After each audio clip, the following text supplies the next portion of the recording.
People often ask, what is the best wood-burning stove? But that's completely the wrong question. The right question to ask is actually, what's the right wood-burning stove for my situation? The truth is, there's no one-size-fits-all approach when choosing a wood-burning stove. It really depends on a multitude of factors, such as the type of property it's going into, which room it's going into, is there a fireplace, what's the ventilation, how old is the house, where is the house, and all of these things need to be taken into consideration when you're thinking of getting a wood-burning stove. So the first thing to mention is that understandably, you want to keep the cost down when you're installing your stove. However, when you think about putting in perhaps a cheaper stove, you need to weigh up those options further down the line of how that's going to affect things. And that could be things like efficiency of the stove and how much fuel it's going to use, replacing parts quicker, and overall longevity of that stove. And is that going to cost you more money and also more disruption in the long run? So really the kind of sweet spot of cost of stove that I would recommend would be somewhere around the kind of £1,200 to £2,000 mark. Of course you can go higher than that, but once you start going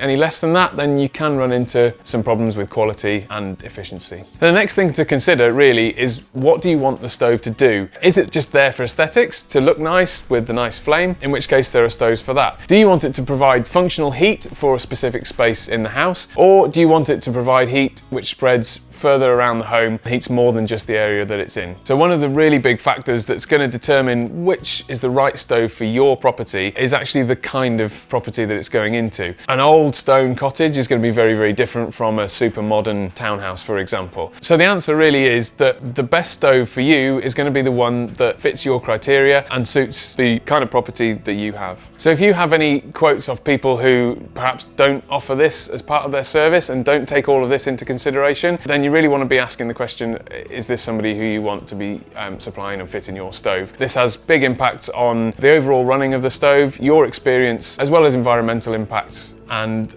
ultimately the most important thing, which is safety.